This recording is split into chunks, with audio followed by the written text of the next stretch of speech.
ધન અઢળક માત્રામાં છે, ભોગવિલાસની સામગ્રીઓ અઢળક માત્રામાં છે, છતાં ચિંતા ઓછી થઈ કે વધી? ઉત્તર તમે આપો. તમે કહો છો હો. હા, વધી. કારણ જાણવાનો પ્રયાસ કર્યો, શું કામ વધી છે? બધાની ઈચ્છા છે સુખમાં વૃદ્ધિ થાય અને દુઃખનો એન્ડ આવી જાય. દિવસ રાત મહેનત કરીએ છીએ પણ સમસ્યાઓ વધતી જાય છે. મોબાઈલ, કમ્પ્યુટર, મોટા મોટા રસ્તાઓ, મશીનરીઓ, વિમાન, આ બધું હોવા છતાં મનુષ્ય અસંતુષ્ટ છે. આજે વાત સાચી છે કે ખોટી છે? આટલી વસ્તુ છે આ યુગમાં આપણી પાસે, છતાં અસંતુષ્ટિ ઊભી છે.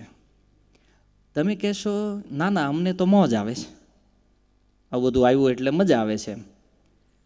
મોબાઈલ રાખવાવાળા એમ કહે છે કે આ મોબાઈલે ઉપાડો લીધો છે. રાખે જ તોય, કારણ કે મોબાઈલ રાખવાવાળા વ્યક્તિને તે મોબાઈલ ગમતો, પણ કંઈક કામકાજ, હવે વ્યવહાર જીવન જરૂરિયાતનું સાધન બની ગયું છે એટલે યુઝ કર્યા વગર છૂટક્યો નથી. પણ આનું પરિણામ ક્યાં નીકળ્યું? આપણે આટલી પ્રોગ્રેસ કરી, આપણે મોબાઈલ લાવ્યા, કમ્પ્યુટર લાવ્યા અને યાત્રાઓ સરળ બનાવવા આપણે વિમાનો સુધી પહોંચી ગયા, અને પણ આનું રિઝલ્ટ વિચાર્યું? પરિણામ ક્યાં આવીને ઊભું છે? આખો સમાજ કઈ દિશામાં જઈ રહ્યો છે? તો આનું પરિણામ આવ્યું છૂટાછેડા, આત્મહત્યા, માનસિક રોગ, ગુનાઓ, જે ક્રાઇમ વધી રહ્યો છે જે સ્પીડથી. તો આ સંકેત શું બતાવે છે? આપણે જેને પ્રગતિ માની, આપણે જેને વિકાસ માન્યો, એનું રિઝલ્ટ ક્યાં આવ્યું? આ બધી વસ્તુ આવી. આપણે કહેતા હતા કે આપણી 3 પેઢી પહેલાં વિકાસ નહોતો. વિકાસ નહોતો એટલે છૂટાછેડા નહોતા, વિકાસ નહોતો એટલે આત્મહત્યા નહોતી, અને વિકાસ નહોતો એટલે કાઠિયાવાડમાં એકય સાયકેટ્રિસ્ટની જરૂર નહોતી ભાઈ. એક પણ માનસિક રોગનો ડૉક્ટર નહીં ગુજરાતમાં. વિકાસ નહોતો અને ક્રાઇમ. આવી જિંદગી કદાચ તમે જીવા હશો, ઘણા લોકો અહીં બેઠા છે એમાંથી, જેણે આ વસ્તુવાળો સમાજ, આ ન હોય કાંઈ એવો સમાજ જેણે જોયો છે. અને આપણે એવું કીધું કે બાપા તમને ખબર ન પડે, અમને વિકાસ કરવા દો, એટલે આપણે આગળ આવ્યા. બાપાને વાહે રાખ્યા ને આપણે કીધું અમે અમારી બુદ્ધિ લગાવશું, અને બુદ્ધિનું રિઝલ્ટ આ છે આજે છૂટાછેડા, આત્મહત્યા અને ક્રાઇમ. માની લો કે કોઈ વિચાર કરે, આજે જે પ્રમાણે આંદોલનો થઈ રહ્યા છે કે અમે સરકાર બદલી નાખશું, તમને લાગે છે સરકારો બદલવાથી આ સમસ્યાઓ સુલટી જવાની છે? પહેલા મુસલમાન સરકાર હતી, 700 વર્ષ ભારત ઉપર રાજ કર્યું. પછી અંગ્રેજ સરકાર આવી, પછી કોંગ્રેસ સરકાર આવી, આજે ભાજપ સરકાર છે. સરકારો બદલતી રહેશે, કોઈની તાકાત નથી આ સમસ્યાઓને બદલી શકે. કારણ કે 1000 વર્ષનો ઇતિહાસ બોલે છે કે કોઈ ગવર્મેન્ટ આને બદલી શકી નથી. આમાં પ્લસ થતું જાય છે, આ માઇનસ નહીં. હરેક સરકાર આના માટે ચિંતિત છે, અને ચિંતા નથી એવું નથી, ગવર્મેન્ટ એવું નથી ચાહતી કે આ બધું વધે, પણ એના કંટ્રોલમાં આ છે નહીં. અને એટલા માટે બધા લોકો દુઃખી છે. પ્રશ્ન એટલે જાગે છે કે મારે દુઃખ જોતું નથી, પણ એ દુઃખ આવે છે શા માટે? દ્વિતીય જિજ્ઞાસા છે. અને ત્રીજો પ્રશ્ન એ હોવો જોઈએ, મારા જીવનનું લક્ષ્ય શું છે? મને આ મનુષ્ય જીવન મળ્યું છે, આપણે જોઈ રહ્યા છીએ કે આ સમાજમાં અનેક પશુઓ છે, આ તે ઘણું બધું છે, પણ મનુષ્ય જીવન આપણને મળ્યું છે, તો આનો અલ્ટિમેટ ગોલ, અંતિમ લક્ષ્ય આ જીવનનું શું હોવું જોઈએ? આજની જે કઠિન જીવનશૈલી જે છે, ટાઈમ નથી કોઈ પાસે. શીલ પ્રભુપાદ કહેતા, કળયુગની અંદર લોકોનું એક બહાનું, સૌથી સારું બહાનું જે છે એ શું છે? આઈ એમ બિઝી. પણ પ્રભુપાદે એક બહુ સુંદર ટાઇટલ આપ્યું છે આ લોકોને, બિઝી ખરો પણ કેવો બિઝી? નવરો બિઝી. હાવ નવરો હોય પણ તમે ફોન કરો, હું બહુ કામમાં છું ભાઈ, તું સોફા તોડે જ ભાઈ ઘરે, બિઝી કેવી રીતે બિઝી છે ભાઈ? કારણ કે મોબાઈલમાં મથે છે, ફેસબુકમાં 2-5 કલાક ટાઈમ વેસ્ટ કરે છે, ટીવીઓમાં ટાઈમ વેસ્ટ કરે છે, ઇન્ટરનેટ આજે બાકી હતું તે આવી ગયું, એને ફ્રી વાપરો. આપણને એમ થાય ને ફ્રી સર લાભ લઈ લેવી, જવું ન જાય થોડું કંઈ.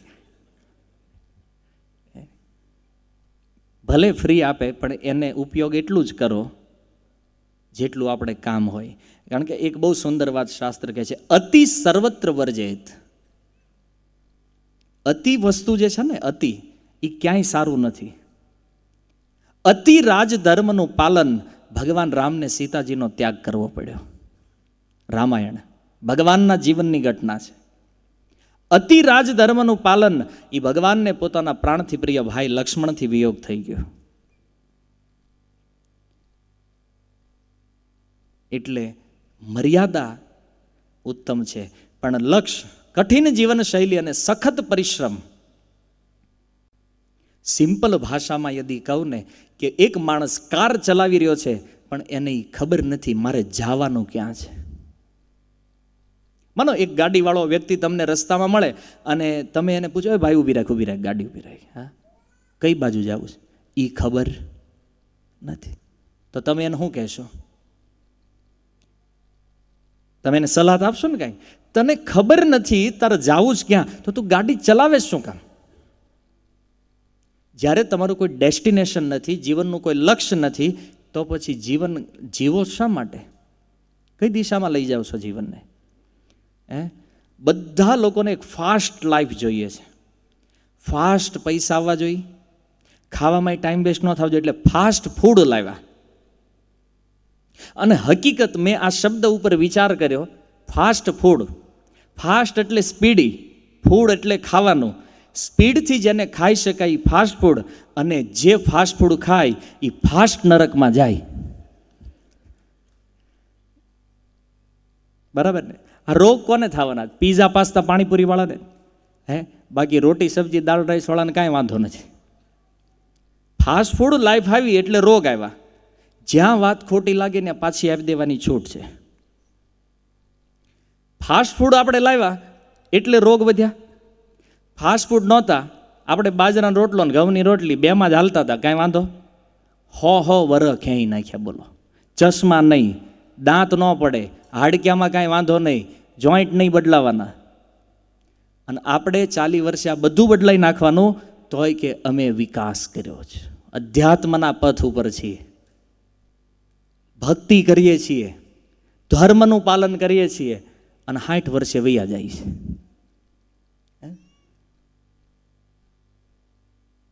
કેવી લાઈફ! આવા જીવનની કલ્પના કરી હતી આપણે? આવો અને 60 વર્ષમાં નીકળી જાવ રોગથી. દુર્ભાગ્ય છે કે નથી? 80 ને 90 વર્ષવાળા બેઠા છે અને 60 વર્ષે હાર્ટ એટેકથી એનો દીકરો વયો જાય. એવા દાદાને પૂછો જઈને કે આપણી પ્રગતિ શું છે અને આપણી અધોગતિ શું છે. કેવલ મનથી માનીએ છીએ કે આપણે બહુ ફોરવર્ડ થઈ ગયા છે, બહુ ફાસ્ટ લાઈફ આપણે ચાહીએ છીએ, અને એટલે પછી ફાસ્ટ થવામાં ઇન્ટરનેટ લાવ્યા, વિમાન લાવ્યા, ફાસ્ટ. પણ કોઈ દિવસ એ પ્રશ્ન પૂછ્યો કે આ ફાસ્ટ લાઈફ શા માટે? આ ફાસ્ટ જીવન શા માટે? આટલું ભાગીને જાવું જ ક્યાં તમારે? હવે ગમે એને પૂછો ભજન કર, તા કે નહીં. કેમ ભજન કરશું? ખાશું હું? તો ખા છો તું ટિફિન. બરાબર છે? કાં આપણે પાવ ઉપર હાલીએ છીએ અને કાં ટિફિન ઉપર હાલીએ છીએ. હીરાવાળા અહીં હોય તેને પૂછો, શેઠ ટિફિન ખાય, કારીગરે ટિફિન ખાય. હવે બેયને ટિફિન જ ખાવાના છે. તો ઓલો ભલે ને માનતો કે મારી પાસે 100 કરોડ છે, અને ઓલો એમ માને કે આપણે મહિને લાખનો પગાર. કાંઈ અંતર નથી, ખાવ બે ટિફિન મોજમાં. તમને ઓલો કે અમે રળીએ છીએ ખાવા હાટું. આ સવારમાં 9 વાગે 10 વાગે ટિફિન ભરી દીધા હોય અને 1 વાગે ખોલીને ખાવ છો. શું કામ ભાઈ? આટલું ફાસ્ટ જીવન. તમને ઓફિસેથી ઘરે આવીને જમવાનો ટાઈમ નથી, પાણી લઈને મરી જાઓ. સુરતથી અહીંયા આ હાટું આવેલા, સૌરાષ્ટ્રથી અહીંયા હાટું આવ્યા. વિકસિત પશુ આવું જે કરે છે ને, ગળામાં એક ટાઇટલ નાખી દો કે ઓલા છાપી નાખજો ટી શર્ટ, વિકસિત પશુના. ભજન કરવાનું કહેતો કે ટાઈમ નથી. ટાઈમ શું કામ નથી? તાકે ધંધો, જો ભજન કરશું ખાવું હું તો ખાવાનું આખી સાયકલ જોડો તમે પૂરી, તો આમાં આ સિસ્ટમ તમે સમજો આખી. આ કોઈ કોમેડી વાત નથી, આ જીવનની કરુણ પરિસ્થિતિ છે આપણી. જોવા નથી માગતા ને આપણે. વિચાર કરો, ખાવાનો ટાઈમ નથી, સૂવાનો ટાઈમ નથી, આ ફાસ્ટ લાઈફ લઈને જાવું જ ક્યાં? આ પ્રશ્ન પોતાની જાતને કર્યો છે ક્યારે?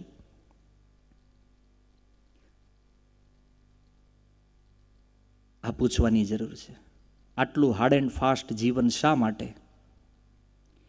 અને અંતિમ વાત જિજ્ઞાસાની એ છે કે તમે જેટલું ફાસ્ટ આ દુનિયામાં એચીવ કરો છો, જેટલું ફાસ્ટ તમે પ્રાપ્ત કરો છો ને, એક દિવસ એવી રીતે છીનવી લેવામાં આવશે, કોઈ નોટિસ નહીં, કોઈ પ્રકારની આગળથી જાણકારી નહીં, કોઈ ચેતવણી નહીં.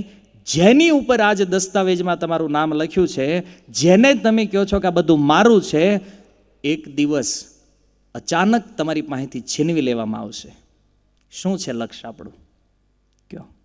50 કરોડ મેં ભેગા કર્યા, બહુ મોટો આદમી છું હું ભાઈ, આપણું બેંક બેલેન્સ બોલે છે.